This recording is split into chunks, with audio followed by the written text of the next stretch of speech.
شخصیتونو د کمیسیون شخصیتونو سره د تماس کمیسیون له لارې الحمدلله نن هم زموږ یو شمېر هیوادوال د تماس کمیسیون له لارې خپل هیواد ته راستانه سول.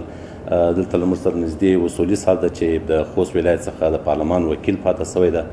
دوی هم الحمدلله د تماس کمیسیون له لارې څخه هیواد ته راغله او دلته د خوښۍ احساس وکړي.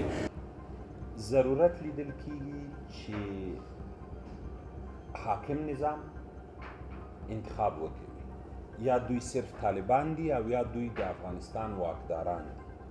که د افغانستان واکداران دي، دغه کمیسیون چې دوی جوړ کړی دی دا ښه عمل دی.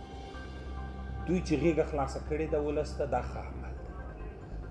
دوی چې افغانان دعوتوي د پاکستان نه، د ایران نه، د اروپا نه، د عربي متحده اماراتو نه، دا ښه اقدام دی. ښه خبره ده چې په افغانستان کې یو قوي مرکزي دولت، پیاوړی دولت جوړ شي.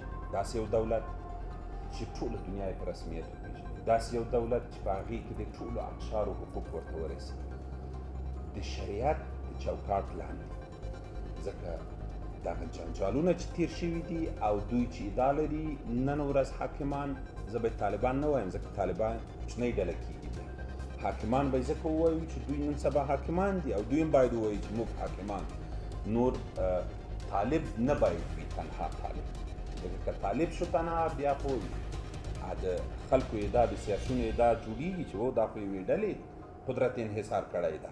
نو زما دوی ته وړاندیز دا و چې دوی باید هر وخت ووایي چې موږ دولت لوی ده، دولت غټ ده نسبت یوې ډلې. لکه څنګه چې دا کمیسیون چارې مخکې بیایي، همدا ډول نور ارګانونه هم وکولی شي چې د قانون د مخې خپل امنیتي ارګانونه هم تنظیم شي، تر څو بهر میشتي خلک خپل وطن ته دلته خاپوړې کړي دي، دلته اوسېدلي دي، خپل وطن ته راستانه شي او دا جرأت وکوي. او هغه ځینې مخالفین هم چې وایي چې په افغانستان کې امنیت نشته، دوی ته هم دغه سوالونه ځواب شوي وي. خدای دې وکړي چې دولت دوی ته غېږه خلاصه کړي او دغه د قدرت انحصار خاتمه پیدا کړي، اساسي قانون جوړ کړي او دغه پاتې افغانان هم چې څومره په دنیا کې دي افغانستان ته راشي او په افغانستان کې په ګډه ژوند وکړو سره.